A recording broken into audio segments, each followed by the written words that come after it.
রাদিয়াল্লাহু তাআলা আনহা আদম আলাইহিস সালামের বিবি, উনি কিসের তৈরি? হাওয়াকে আল্লাহ কি দিয়ে তৈরি করেছে? হাড় দিয়ে না? হ্যাঁ, তাহলে উনি তো মানুষ নাকি? তাহলে বাম পাজারের হাড় দিয়ে বলে দিচ্ছেন ভাই আমার বাম পাজারের হাড় দিয়ে, তাহলে মানুষ কয়েকটা জিনিস দিয়ে হলো না? তাহলে কই মানুষকে শুধু একটা নিয়ে আলোচনা কেন করেন? কখনো বলবেন নাপাক বীর্যের তৈরি, কখনো বলবেন হাড্ডি দিয়ে তৈরি, কখনো বলবেন রক্ত দিয়ে তৈরি, কখনো বলবেন পিণ্ড দিয়ে তৈরি, কখনো বলবেন মাটি দিয়ে তৈরি, তবে না হবে। কিন্তু আপনি একটা জায়গায় কেন দাঁড়িয়ে আছেন? এর জন্যই তো আমাদের বুঝতে বাবা গন্ডগোল হয়ে যায়। আল্লাহ তাবারক ওয়া তাআলার কোরআন বলতেছে, বলে শোনো, এত কিছু তোমাদেরকে জানানোর কারণটা কি জানো? এক আল্লাহ তাবারক ওয়া তাআলা জানিয়েছে এ জগতের মানুষেরা গো, মানুষ আমি তৈরি করেছি আমি আল্লাহ। আমার নবী পাক আলাইহিস সালামের একটু শান তোমাদের আলাদা করতে হবে। সেই যে শানটা আমি আল্লাহ বলতে বলেছি সেই শানটাই তোমরা বলবে আমি আল্লাহ। নবীর গুণগান যেটা করতে বলেছি সেটাই তোমরা করবে, আদাস করতে যাবে না। এত কিছু তৈরি করার পরে আল্লাহ তাবারক ওয়া তাআলা সূরা মাইদা, আল্লাহ সেই সূরা মাইদার 15 নম্বর আয়াত আল্লাহ বললেন, কদ জাআকুম মিনাল্লাহি নূর। আমার আল্লাহ রাব্বুল আলামিন বললেন, আমার নবী সাল্লাল্লাহু তাআলা আলাইহি ওয়াসাল্লামের শান যখন বর্ণনা হবে, প্রশংসা হবে, আমার নবীকে নূর বলে যেন প্রশংসা হয়। জোরে বলি সুবহানাল্লাহ। আজ মাটি বলে প্রশংসা করব না কেন? এগুলো কিন্তু আমি বিতর্কিত বলছি না, শুধু কোরআন থেকে আপনাকে শিক্ষা দিচ্ছি। না কি বলছেন? এগুলো শিক্ষা দিচ্ছি বাবা। তাহলে কেন আপনার নবীকে মাটি বলবো না?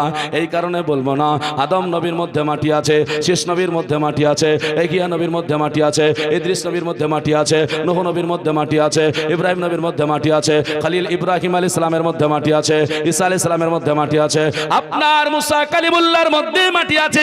আল্লাহ তাবারক ওয়া তাআলা বলে, এ দুনিয়ার মানুষেরা, সমস্ত নবীর মধ্যে যখন মাটি রয়েছে, আমার আল্লাহ পাক বললেন আমার নবীও মানুষ, আমার নবীর মধ্যে যদি কিঞ্চিত পরিমাণ মাটিও থাকে, তাহলে যদি ওটা বলতে যাও সব নবীর সমান হয়ে যাচ্ছে। এর জন্য নবীর একটু আলাদা করে প্রশংসা করো। আমি আল্লাহ নিজে নবীকে নূর বলছি, তোমাদের বলতে অসুবিধা নেই। আমার নবীকে তোমরা নূর বলে প্রশংসা করো। জোরে বলে সুবহানাল্লাহ। বুঝতে অসুবিধা হচ্ছে নাকি? কখনোই অসুবিধা হবে না আশা রাখি। কেননা আমার আল্লাহ রাব্বুল আলামিন আপনার জানো যে নূর দিয়ে ফারিস্তাকে তৈরি করেছেন, জেনে রাখবেন ওই ফারিস্তাদের চাইতেও মানবের মর্যাদা আল্লাহ বেশি দিয়েছে না কম দিয়েছে? মাটির নয় মানবের। বুঝতে হবে, মাটির নয় মানবের। মানবের সম্মান বেশি। তাই তো কোরআন শরীফ আপনার 30 পারা সূরা 3 আয়াত নাম্বার 4 আল্লাহ বলছেন, লাকাদ খলাকনাল ইনসানা ফি আহসানি তাকওয়িম।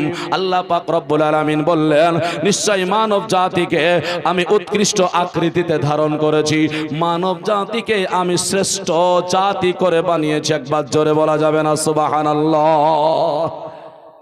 আচ্ছা বলেন না, এই ওয়াজটা কি কোনোদিন শুনেছেন যে মানবের চাইতে ফারিস্তার মর্যাদা বেশি? শুনেছেন? কিন্তু মানুষ হলো মাটির তৈরি আর ফারিস্তা হলো নূরের তৈরি। তো নূরের মর্যাদা বেশি হওয়া দরকার ছিল না? হ্যাঁ, নূরের মর্যাদা বেশি হওয়া দরকার ছিল, কিন্তু কোরআন ফয়সালা দিছে মানুষের মর্যাদা বেশি। কি করবেন এবার? মুসলমানেরা, এই কোরআনের ফয়সালা নিতে গিয়ে দেখলাম যদি কোরআন ফয়সালা দেয় তাহলে মেনে নিলাম। সেই কোরআন বলতেছে, বলে ফারিস্তা হলো নূরের তৈরি, মানুষ হলো মাটির তৈরি, রক্তপিণ্ড হাড্ডি যাই বলেন না কেন তৈরি। আল্লাহ পাক বলছে হতে পারে, কিন্তু ফারিস্তা চাইতে মানবের মর্যাদা দিয়েছি আমি এই কারণে, কারণ আমার রাসূলুল্লাহ সাল্লাল্লাহু আলাইহি ওয়াসাল্লাম মানব হিসাবে দুনিয়াতে এসেছেন। তাই যদি আমার নবী মানুষ হিসাবে না আসতেন তাহলে ফারিস্তার মর্যাদা বেড়ে যেত। নবীর কারণে আল্লাহ পাক এই মানব জাতিকে উৎকৃষ্ট আকৃতিতে ধারণ করেছি বলেছেন, আশরাফুল মাখলুকাত করেছি বলেছেন, শ্রেষ্ঠ জাতি করে বানিয়েছি বলেছেন। জোরে বলে সুবহানাল্লাহ। এর জন্য মহান রব তাআলার কোরআন বোঝা মুশকিল। পরে খাচ্ছে অসুবিধা নাই, দুরূদ পড়বো দেখাবো। মুসলমান যাই হোক, হ্যাঁ ভাইজান আমাকে বলছেন একটু চা খেলেন, মানে আমি আলোচনা রাখছি, আপনাদের অসুবিধা হচ্ছে বুঝতে? হ্যাঁ না, এর জন্য কোরআন বুঝতে হবে। কোরআন কি বলেছে জানেন? ইয ক্বালা রাব্বুকা লিল মালাইকাতি ইসজুদু। আল্লাহ বলছেন, এ আমার ফেরেশতারা, রব্বুকা লিল মালাইকাতি ইসজুদু, ফেরেশতারা তোমরা সাজদা করো লি আদম। কাকে? লি আবি বাপকে বলেননি, লি তুরাব মাটিকে বলেনি, লিল আরদে জমিনকে বলেনি। আমার আল্লাহ বলছেন লিল আদম। আল্লাহ বলে যাও যাও যাও, চলে যাও, অসুবিধা নাই।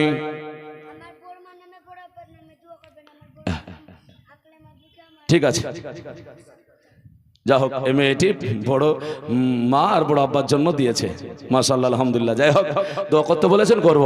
তবে আল্লাহ কাকে সিজদা করতে বলেছেন আয়াতটা বুঝতে হবে, নাহলে গন্ডগোল হয়ে যাবে। কিন্তু ইদ ক্বালা রাব্বুকা লিল মালাইকাতি ইসজুদু লি আদম, লি মাটি বলেছেন নাকি মাটিকে বলেছেন? কিন্তু আপনি হয়তো বুঝে নিয়েছেন আল্লাহ মাটির সম্মান বাড়িয়েছেন, এর জন্য সিজদা করতে বলেছেন। হ্যাঁ, কিন্তু মাটিকে তো আল্লাহ সিজদা করতে বলেনি, ফেরেশতাকে লি আদম, আদমকে সিজদা করতে বলেছেন। ফাসাজাদু, সবাই সিজদা করেছিল, ইল্লা ইবলিসা, ইবলিস সিজদা করে নাই। আবা ওয়াস্তাকবারা ওয়া কানা মিনাল কাফিরিন। আমার আল্লাহ রাব্বুল আলামিন বললেন, ও দুনিয়ার মানুষেরা শোনো, শয়তানকে আজকে যেন অহংকার করার কারণে ইবলিস অহংকার করেছে, এই কারণে আমি তাকে কাফের গণ্য করে দিয়েছি। অর্থাৎ আয়াতের মধ্যে আল্লাহ পাক মাটিকে বলেনি, আল্লাহ পাক রব্বুল আলামিন তাহলে এটা বলতেন লি আদম তুরাব। এ শোনো শোনো, আজকে জগতের মানুষেরা, আজকে জগতের মানুষেরা আদমের মধ্যে যে মাটিটা আছে, মাটিকে সিজদা করো। আল্লাহ বললেন না, তোমরা আদমকে সিজদা করো। কেন আদমকে আল্লাহ পাক সিজদা করতে বললেন? একটাই কারণ, আদম আলাইহিস সালাম মানব, আর মানবের মর্যাদা আল্লাহ দান করবেন। এর জন্য ফেরেশতাকে বললেন, তুমি মানব আদমকে সিজদা করো। কথা বুঝাতে পেরেছি? যদি বুঝটা শক্তি থাকে তাহলে হবে, নাহলে গন্ডগোল হয়ে যাবে। আপনি হয়তো ভেবে নিয়েছেন যে আল্লাহ তাহলে মাটিকে সিজদা করতে বললেন, তাহলে মাটির মর্যাদা বেশি নাকি? না, একবার দরুদ পড়ি, আল্লাহুম্মা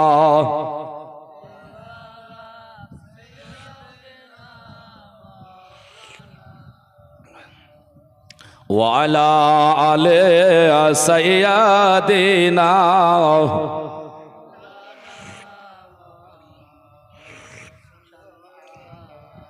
মুহাম্মাদিন সাল্লু আলা মুহাম্মাদ গারদাম সাবা।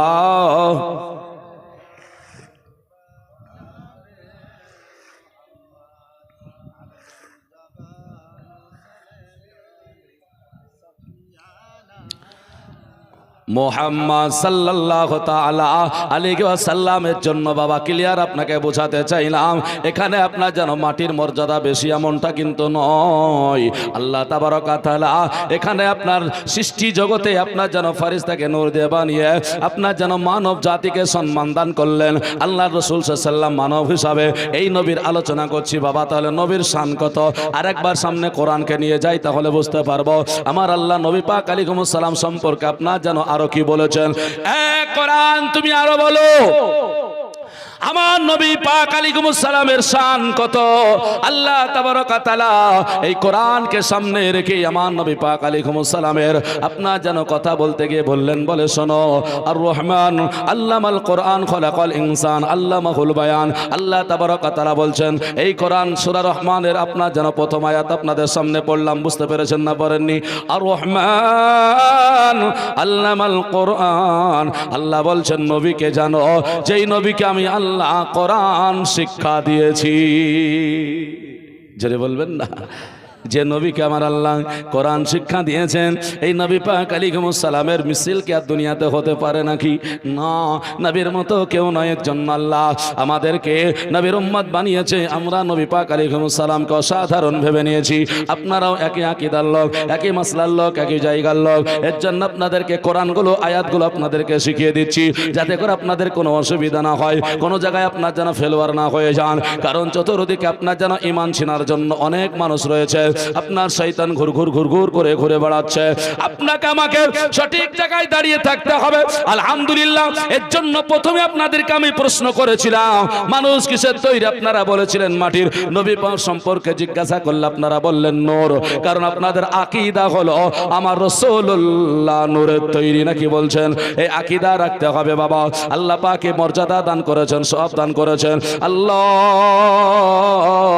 ওই নবী মুহাম্মদুর রাসূলুল্লাহ সাল্লাল্লাহু তাআলা আলাইহি ওয়াসাল্লাম বাবা মক্কা ছেড়ে মদিনায় যখন গিয়েছিলেন, একটু জীবনী শুনুন। আল্লাহর নবী সরওয়ারে কাওনাত আলাইহিস সালাম মদিনায় যাওয়ার পরে বাবা সকলকে নিয়ে আপনার জানো ছিলেন, কারণ মদিনাতে সেই রকম বাবা মানুষ ছিল না, মহব্বতকারী যেগুলো ছিল ভালোই, তবে বাবা মদিনার মানুষেরা নবীর প্রেম করত, ভালোবাসতো, সবই ঠিক ছিল। আল্লাহর নবী মনে মনে চিন্তা করলেন, মনে মনে ভাবতে আরম্ভ করেছেন, আল্লাহ গো তোমার ঘর কাবা ঘর মসজিদ, আল্লাহ কাবা তোমার মক্কা শরীফে রেখে চলে আসলাম। আল্লাহ মদিনাতে যখন চলে এসেছি, মদিনাতে তোমাকে ডাকার জন্য একটা ঘর লাগবে, মদিনায় আসার জন্য একটা তোমার ঘর বানাবো, যাতে করে তোমাকে ডাকতে আমার সুবিধা হয়ে যায়, যাতে তোমার বান্দাদের সুবিধা হয়ে যায়। এর জন্য রাস্তার ধারে নবী পাক আলাইহিস সালাম বসে গেলেন। আল্লাহর নবী বসে যাওয়ার পরে ওই জায়গাতে আল্লাহ পাক রব্বুল আলামিনের কাছে কাঁদছেন, মাওলা তোমার যদি একটা ঘর নির্মাণ করতে পারতাম কতই না ভালো হতো। আল্লাহর নবীর হাদিস আছে, আল্লাহর নবী বলে দিয়েছেন, বলে শোনো, মাম্বানা মসজিদান লিল্লাহি বাইতান আল মাম্বানা মসজিদান লিল্লাহি বানাল্লাহু লাহু বাইতান ফিল জান্নাহ। আল্লাহর নবী বললেন, কোন ব্যক্তি যখন মসজিদকে নির্মাণ করে, যত সুন্দর বানায়, আমার আল্লাহ তার জন্য তত সুন্দর জান্নাত দিয়ে দেয়। জোরে বলে সুবহানাল্লাহ। নবী মসজিদ বানানোর জন্য চিন্তা করছেন, দুই নয়নে পানি চলে এসেছেন, আল্লাহ আমি কাকেই বলবো, কাকে জায়গা চাইবো, কে আমাকে এখানে জায়গা দেবে? এই মদিনাতে আপনার মসজিদ বানানোর জন্য জায়গা দেওয়া আপনি কাকে পাবো? আল্লাহর নবী কাঁদছেন, চোখের পানি ঝরায়া ঝরায় আল্লাহর কাছে। এমন সময় নবীর সাহাবীরা বাবা আসবে কি, দুইজন বালক আল্লাহর নবীর কাছে চলে এসেছে। এমন বালক এসেছে যারা বাবা আপনার যেন কোনোদিন একে বলে সাবালক হয়নি।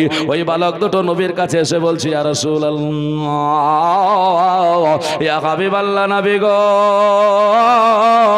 ওগো আল্লাহর হাবিব, আপনি কেন কাঁদেন? মক্কা ছেড়ে মদিনার সরজমিনে চলে এসেছেন, আপনাকে আমরা মারহাবা বলে তুলে নিয়েছি, আপনাকে ভালোবাসি গো নবী, আপনাকে জানার চাইতে বেশি ভালোবাসি নবী গো, আপনাকে প্রেম করি নবী গো, আপনার কথা শুনে নবী আপনি বলুন না কেন কান্না করেন? আল্লাহর নবী দুইজন নাবালক ছেলের কথা শুনে আপনার যেন আরো কাঁদছেন। আল্লাহ, যেখানে মদিনার অনেক মানুষ আছে যারা আমার কাছে এখন আসতে দেরি করে ফেলেছে, আমার কাছে খবর নাই না। ওগো নবী, যে নবী হায়াতুন নবী রাহমাতাল লিল আলামিন বালক দুটোর দিকে তাকায়া কাঁদছে আর বলছে, বালক রে, আমি এখানে আল্লাহর কাছে কাঁদছি, আমার কাছে এসে তোমরা কেন জিজ্ঞাসা করছো বলো? ছেলে দুটো বলে, নবী গো, আপনাকে যখন ভালোবেসেছি, মোহাব্বত করেছি, আপনার দুই নয়নের পানি আমরা কোনোদিন পড়তে দেব না, আমাদের সামনে চোখের পানি পড়বে, এটা আমি মেনে নিতে পারবো না। নবী আপনার জীবনের কষ্টটুকু একটু আমাকে বলুন না, কেন কাঁদতেছেন? ছেলে দুটোর দিকে তাকায়া বলে, বালক, আমি তোমাদেরকে বললে কি আমার সমস্যার সমাধান হবে নাকি? ছেলে দুটো বলল, হুজুর হবে কিনা তবে আমার জানা নাই, তবে আপনি বলুন না কেন।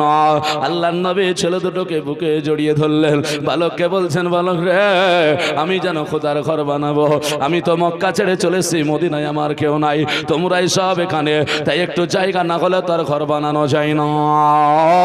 এর জন্য বললাম একটু ঘর যদি হতো ভালো হতো, একটু জায়গা দরকার। ছেলে দুটো আল্লাহর নবীর চোখে দুহাত লাগাইয়া দিয়ে বলে, হুজুর আর কাঁদবেন না, চোখের পানি ফেলবেন না, আর চোখের পানি ফেলতে হবে না। বলে, কেন রে বালক? ও নবী গো, আমরা দুটো ভাই, আমাদের একটা জায়গা আছে, ওই জায়গায় আমরা বাস করি, আমাদের একটা বাসস্থান আছে, ওই জায়গাটুকু আপনাকে মসজিদ বানানোর জন্য দিয়ে দিলাম। ও নবী গো, চোখের পানি বন্ধ করে ওই জায়গায় আল্লাহর ঘর আপনি নির্মাণ করে ফেলুন। বালক দুটোর কথা শুনে আল্লাহর নবী আমার বলছেন, বালক তোমরা তো এখনো নাবালক সাবালক হও না, আজকে বলো না কেন তোমার বাবা কই, তোমার মা কই রে?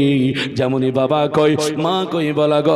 ছেলে দুটো হাউমাউ করে কাঁদতে লেগেছে, ছেলের চোখে পানি চলে এসেছে। ছেলে দুটো কাঁদে কেন জানেন? নবী আমার বলছেন বালক আমি কি আঘাত দিলাম নাকি কষ্ট দিলাম, কাঁদো কেন? ছেলে দুটো বলে ইয়া রাসূলুল্লাহ ইয়া হাবিবাল্লাহ হুজুর আপনার কথায় আঘাত পাইনি, কষ্ট পাইনি গো নবী, তবে আপনার কথায় আমার বাবা মা স্মরণ হয়ে গেল, যেই বাবা মা আমাদেরকে ছেড়ে চিরতরের মতো বিদায় নিয়ে দুনিয়া থেকে চলে গিয়েছে। নবীকে বলে হুজুর বাবা নাই মা নাই গো, এর জন্য বাবা মার কথা বলেছেন, চোখের পানি চলে এসেছি। আল্লাহর নবী বলেন বালক কাঁদিস না রে, চোখের পানি ফেলিস না, আমি রাহমাতাল লিল আলামিন রয়েছি। ও বালক আজকে যদি কান্না করে সেখানে করে তোদের বাবা মার জন্য, তাহলে বল না কেন জায়গা দিতে চাইলি কেন? আর বল তোর বাবা মা যদি না থাকে আর জায়গা বাসস্থান ব্যতীত আর কোনো জায়গা নাই, তাহলে ওই জায়গা দেওয়ার পরে তোরা কোথায় বাস করবি বল? ভাই বাসস্থান যদি দিয়ে দেওয়া হয় আর কি ওখানে বাস করা যাবে? মসজিদের নামে জায়গা দিলার দখল হয় নাকি? হবে না। আমার আপনি বলতে পারবেন না, আমাদের বলতে হবে যেই জিনিসটা আমার ছিল আমি সমাজকে মসজিদের দায়িত্বে দিয়ে দিয়েছি, আমাদের হয়ে গেল, আমার আর নাই। বালককে দেখে নবী আমার বললেন বালক রে তোমার বাবা মা নাই, ওই বাসস্থান জায়গাটুকু শুধু দুজি দাও তাহলে তো হবে না। ছেলে দুটো বলল হুজুর গো বাবা মা নাই তাই তো জায়গা দুটোতে জায়গাটা দিতে চাইলাম, কারণ ওই জায়গা দিয়ে সাদকা করে দেব। আল্লাহর নবীকে বলছেন হুজুর আপনি না বলেছেন আর সাদকা তো তারাদ্দুল বালা, সাদকা করলে বালা মুসিবত দূর হয়ে যায়। ওগো নবী গো জানি না আমার বাবা মা কবরে কেমন আছে, ওই বাবা মার জন্য সাদকা করে দিতে চাই, জায়গা দান করে দিতে চাই। যদি ওই জায়গার বদৌলতে আমার আল্লাহ আমার বাবা মারে জান্নাতি বানায়া দেয়, জোরে বলে সুবহানাল্লাহ। নবী বলে বালক ওই জায়গা যদি আমি এখন গ্রহণ করে নিই, আল্লাহর ঘর নির্মাণ যদি করব মনে করি, তাহলে তোমরা থাকবে কোথায়, বাস করবে কোথায় বলো বলো? ছেলে দুটো বলল হুজুর কেন আপনি চিন্তা করবেন না, আমার আল্লাহ বড় এত জমিন বানিয়েছে, এত আপনার যেন ফারস আমাদের জন্য বিছিয়ে রেখেছে, এত আপনার যেন মরুভূমি রেখেছে। ওগো নবী গো আপনাকে বলে যাই আপনি গ্রহণ করে নিন, খোদার ঘর বানাবেন, আর আমরা দুটো ভাই মরুভূমিতে কোন একটা জায়গায় তাবু গেড়ে দেব। রাত্রি হয়ে গেলে নবী গো ওই তাবুতে একে অপরে দুটো ভাই আমরা একটু গলা জড়ে ধরে ঘুমিয়ে শান্তিতে থাকবো, আর সকাল হলে আপনার দরবারে হাদিস ও কোরআনের আলোচনা শুনবো। ছেলে দুটোর কথা শুনে নবী আমার আরো মায়ায় জড়ে ধরে মাথায় হাত বুলিয়ে বললে বালক আমি তো অবাক হয়ে যাচ্ছি তোমাদের মানসিকতা দেখে। আজকে মরুভূমির প্রান্তরে রাত্রিতে ঘুমিয়ে ভয় লাগবে না, আজকে মরুভূমির প্রান্তরে ঘুমাবে তোমাদের কি জানে ভয় লাগবে না? ছেলে দুটো বলল না হুজুর আপনি যতদিন আছেন আপনার মহব্বত করেছি, আমরা কোথাও কোনো জায়গায় ভয় করব না, কারণ আমার আল্লাহ রব্বুল আলামিন যে জানিয়ে দিয়েছে আল্লাহকে পেতে গেলে নবীকে লাগবে। তাই আপনাকে যদি পেয়ে যায় আমার আল্লাহকে পাবো, আর আল্লাহ যদি পেয়ে যায় আমাদের মুসিবত আর আসবে না। মুসলমান আমরা না আল্লাহ হারা হয়ে আছি, আমরা না নবী হারা হয়ে আছি, এর জন্য আমাদের বালা মুসিবত বাবা আমাদের কাছে আছে। আসলে আমার আল্লাহ নবী যে বললেন সারা পৃথিবীর সবার চাইতে নবীকে বেশি ভালোবাসতে হবে, বাঁচতে পারেনি বলে আল্লাহ আমাদেরকে বালা মুসিবত দেয়। মুসলমান আমার ভাইয়েরা ছেলে দুটোকে বললেন ঠিক আছে বালক চোখের পানি মুছে বাবা কাঁদিস না, আমি রাহমাতাল লিল আলামিন নবী রয়েছি, আমি তোদের জন্য আছি রে, চিন্তা করবি না মহান রব্বুল আলামিন আছে রে, আর কাঁদিস না কাঁদিস না। ছেলে দুটোকে এইরকম করে বুঝায়া বললে যা যা তোর বাবা মার জন্য সাদকা হিসাবে জায়গাটুকু নিলাম, তবে আমার দরবার ফেলে দিস না রে, আমার কাছে আসিস, আমি আল্লাহর কাছে তোদের জন্য ফরিয়াদ করব। ছেলে দুটো আপনার খুশি মনে আনন্দিত খারাপ হয়ে গেল, নবী আমার জায়গা গ্রহণ করলেন এবং সেই জায়গাটা অন্য কোথাও নয়, ওই জায়গাটা হলো মসজিদে নববীর এক কিনারা। জোরে বলে সুবহানাল্লাহ। সারা পৃথিবীর মানুষেরাও যেই জায়গায় গিয়ে নামাজ পড়ে ওই মসজিদের আপনার পূর্ব সাইডের ডান কোণায় আমার ইমামে আজম আবু হানিফা রাহমাতুল্লাহ আলাইহির নাম লেখা আছে। যেই নামটা ওখানে আছে ওটা হলো নোমান বিন সাবিত। আপনারা মনে করছেন ওখানে কি নাই, বলে না, মসজিদে নববী তো আমার ইমামে আজম আবু হানিফার নাম লেখা, আর আপনারা বলছেন আবু হানিফা হানাফি মাযহাব বলতে কিছু নাই। হ্যাঁ বলছে কিছু নাই। হায় আল্লাহ, উড়িয়ে দিতে চাইছেন? কখনোই নয়। ওনার নাম হলো নোমান বিন সাবিত। এর জন্য আপনি বুঝতে পারছেন না। হ্যাঁ না, অবশ্যই আছে, ও জায়গাতে গিয়ে দেখতে পাওয়া যায়। তবে ওই মসজিদটার কথা আরেকটু আপনাকে শোনাবো বাবজি আমার ভাইরা। রাসূলুল্লাহ হাদিস শরীফের মধ্যে কি বললেন আরেকটা আপনাদেরকে হাদিস শোনাবো। তো বালক দুটো যেন বাবা মা কবরের আযাব যেন মাফ হয় এর জন্য সাদকা হিসাব করেছিলেন আর দানটা করে দিয়েছিলেন। এখন কথা হলো ওই বালক দুটো কে ছিল, তাদের নামটা কি, বাবার নামটা কি, কোথায় তারা বাস করতো, ইনশাআল্লাহুল আজিজ এটা একটু শুনিয়ে দিয়ে যাব। একবার ঝুমঝুম করে দরুদে নাজরানা পেশ করি, ছোট্ট একটা নাতে রাসূল পড়বো, তারপরে ওয়াজকে আমার এগিয়ে নিয়ে যাব। আল্লাহুম্মা সাল্লি আলা মাওলানা মুহাম্মাদ ওয়া আলা আলি সাইয়্যিদিনা মুহাম্মাদ সাল্লাল্লাহু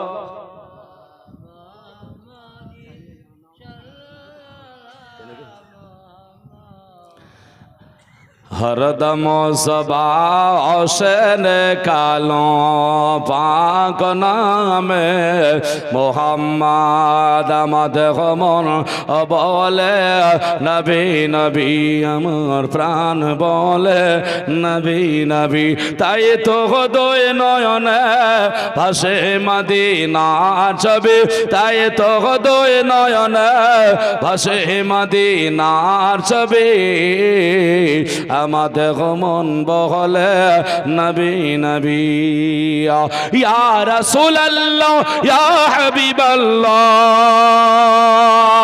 ইয়া রাসূলুল্লাহ ইয়া হাবিবাল্লাহ আপনি যে আল্লাহর নূর নবী আপনি যে আল্লাহর নূর নবী আমাদের মন বলে নবী নবী আমাজান বহলে নবী নবী। জোরে বলি সুবহানাল্লাহ। দুটো সেরা ছাড় এই গজলটার মধ্যে ইনশাআল্লাহ। ইয়া হাবিবাল্লাহ ইয়া রাসূলুল্লাহ ইয়া হাবিবাল্লাহ আপনি যে সাইয়্যিদুল আম্বিয়া আপনি যে সাইয়্যিদুল আম্বিয়া স্বয়ং করে পাঠাইলেন কিবরিয়া গো স্বয়ং করে পাঠাইলেন কিবরিয়া আর শোনাইতে মোদের এ ধরায় শোনাইতে মোদের এ ধরায় আল্লাহর কোরআনের বাণী আমাদের মন বহলে নবী নবী আমাজান বহলে নবী নবী ইয়া রাসূলুল্লাহ ইয়া হাবিবাল্লাহ আপনি যে আল্লাহর নূর নবী আমাদের মন বহলে নবী নবী। আর একটা শের বলবো, এখান থেকে কোনো ভাই আমার যদি পারেন একটু 500 টাকা দেবেন, না থাকলে একটু ওয়াদা করবেন ইনশাআল্লাহুল আজিজ। এটা বলেই আমার আলোচনার দিকে চলে যাব। মা বোনের একটু না, মা বোনের একটু ঝটঝট করে একটু পাঠিয়ে দেন না, কোনো একটা মা আমার একটু পারবেন না ইনশাআল্লাহুল আজিজ, পারবেন। নাম এটাই মহিদুল, মাশাআল্লাহ জাযাকাল্লাহ। দেখেন মহিদুল ভাই উনি বলছেন আমরা দুজন মিলে দুই বন্ধু মিলে 4 খানা সিমেন্ট দেব। একটু নারায়ে তাকবীর নারায়ে রিসালাত ওয়াসলাকে আলা হযরত মহিদুল ভাই আমার আর বন্ধু মিলে 4 বস্তা সিমেন্ট।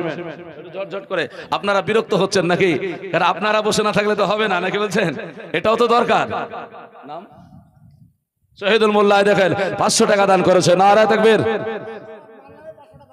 লালন, সুবহানাল্লাহ, লালন মায়ের জন্য 500 টাকা দান করেছে। নাম মাশাআল্লাহ, খাদিমদার।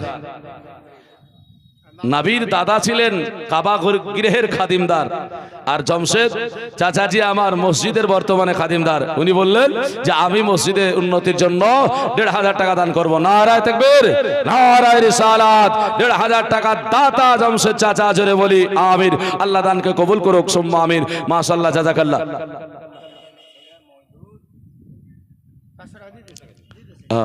যাই হোক, মাশাআল্লাহ, আলহামদুলিল্লাহ, জাযাকাল্লাহ। একটু আপনারা এভাবে ঝটঝট করে চলে আসুন, আপনাদেরকে নাতে রাসূল শোনাবো। আপনারা একটু আসবেন। আমার রাসূল জামালউদ্দিন 500 টাকা, মাশাআল্লাহ। এই দেখেন এইভাবে আপনারা দান করছেন, একটু চটচট করে আসবেন। আমি অনেক জায়গায় দেখেছি মা বোনেরা আপনার কি বলে অলংকার দিয়ে দেয়, কখনো নাকের দিয়ে দিচ্ছে, কখনো গলার, এরকমও আছে। দেখবেন আমার অনেক ভিডিওতে পাওয়া যাবে। ছাগলও কালেকশন করেছি, গরু আছে, হ্যাঁ না, এভাবে মানুষ দেয় যখন চাই, ভালো লাগে। দার কার কখন দিল চেয়ে যায়, হ্যাঁ না। বসিরহাটে আমিনুদ্দিনের বাড়ি আপনারা সবাই শুনেছেন, হাসনাবাদ, ওখানে করে জালসায় গেলাম। তো ওই জালসাতে 13টা গরু, মানুষ বলছে আমরা গরু দিতে লাগলাম। বলছে গরু কি হবে এখন? তো বলে এই গরুগুলো দান করছি, আগামী জালসা হবে তখন এই গরুগুলো সব জালসায় খাইয়ে দিব লোককে, দান করলাম সব, হ্যাঁ না। তো মুসলমান কার যে দিল কখন আল্লাহ পাক খুলে দেয়, আল্লাহ পাক কখন যে কাকে কবুল করে নেয়, হ্যাঁ, অবশ্যই আপনারা সেই দিকে লক্ষ্য করবেন। মা বোনেরা আপনারা আছেন, সিমেন্ট ওয়াদা করবেন। আর লক্ষ্মীর ভান্ডার এত প্রচার যে হারে হয়েছে আর বলা লাগবে না, কি বলছেন? আবার মনে হয় বিধানসভা ভোটে মায়েদের বেড়ে যাবে, মানে ভোট আসলে ওদের টাকা বাড়ছে, ভোট আসলে ওদের টাকা বেড়ে যাচ্ছে, এর জন্য আর কোনো দিকে ওরা মত দিচ্ছে না, হ্যাঁ না। তো মায়েদেরকে বলবো আপনারা 1 মাসের টাকা দিলেও তো 1000 হয় নাকি। এখানে একটা কোনো মা, কোন একটা বোন আমার, খাদিজা, আমেনা, ফাতেমা, রোকায়া, জয়নাব, কুলসুম, এরকম নামের অনেকে আছেন, হ্যাঁ না। এরকম কোন মায়েরা যদি একটু থাকেন, কোন একটা মা আমার 500 টাকা একটু দিয়ে পাঠিয়েন তো, না হলে ওয়াদা করিয়েন। এরকম আপনারা যদি কেউ একটু দেওয়ার মতো থাকেন, ইনশাআল্লাহুল আজিজ। আর অন্যান্য মায়েরা তো আছেন, হ্যাঁ না।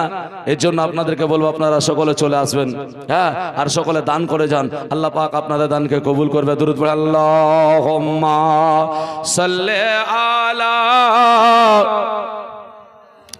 মাওলানা মুহাম্মাদ ওয়া আলা আলি সাইয়্যিদিনা মুহাম্মাদ সাল্লাল্লাহু আলা মুহাম্মাদিন মোহাম্মদ হরদম সবা সে নিকালো পাক, মোহাম্মদ হরদম সবা।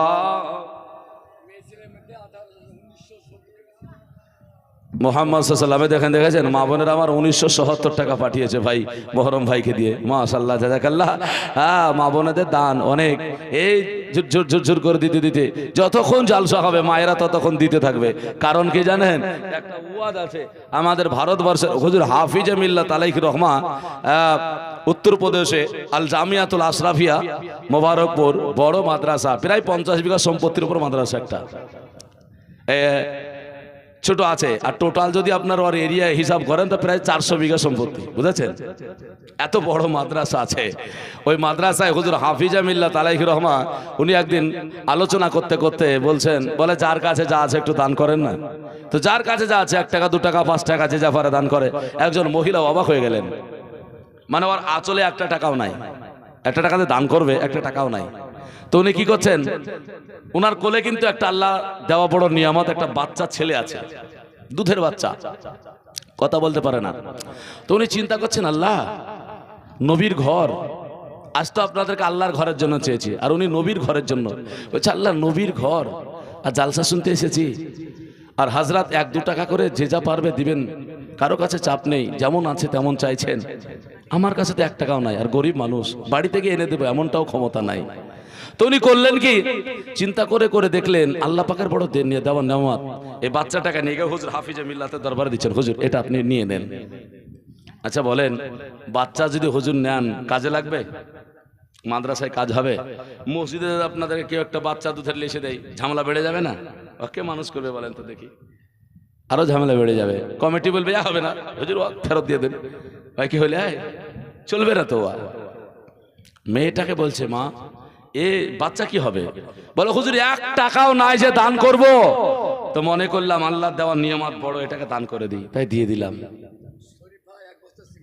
মাশাআল্লাহ, দেখেন শরীফা 1 বস্তা সিমেন্ট দান করেছেন, আল্লাহ দানকে কবুল করুক, সকলে বলে আমিন। আপনি খাতা আর কলম নিয়ে যান, 10টা মা আমার 10 বস্তা সিমেন্ট দিবে, আপনি যান, 10টা মিনিটও লাগবে না। মায়েরা দিয়েন তো, হ্যাঁ অবশ্যই, আপনাদেরকে মা বলে বলছি, একটু দিয়েন আপনারা। যে নামটা নওশাদ 1000 টাকা, মাশাআল্লাহ, বাপের নামে। নারায়ে তাকবীর, নারায়ে রিসালাত। নওশাদ 1000 টাকার দাতা, জোরে বলি জিন্দাবাদ। আমিন সুম্মা আমিন, দানকে কবুল করুক রব্বুল আলামিন। মায়েরা অবশ্যই ঘোরাবেন না, মরম ভাইকে পাঠাচ্ছি 10টা বস্তা সিমেন্ট, ইনশাআল্লাহ 10 জন না হলে 2 জন না হলে 5 জন, যে যেমন করে পারবেন 1-2 বস্তা করে দিয়ে 10 বস্তাটা একটু পুচিয়ে দেবেন, ইনশাআল্লাহ আপনাদের জন্য খাস করে দোয়া হবে। হ্যাঁ, তো যে কথা বলছিলাম, তো উনি বলছেন হুজুর আল্লাহ দেওয়া নিয়ামত এটাই নেন, কোনো মতে নিচ্ছেন না, তো বলে না নিতেই হবে। তো হুজুর হাফিজে মিল্লাত আলাইহির রহমা বললেন, এ মা এ বাচ্চা নিয়ে তো আমি পারবো না। তো মেয়েটা কি বলেছিল জানেন? মেয়েটা বলছে হুজুর বাচ্চা নিয়ে যদি অসুবিধা হয়ে যায়, সুবহানাল্লাহ, দেখেন সিরাজুল বাপের জন্য 1000 টাকা দান করেছে। নারায়ে তাকবীর, নারায়ে রিসালাত। সিরাজুল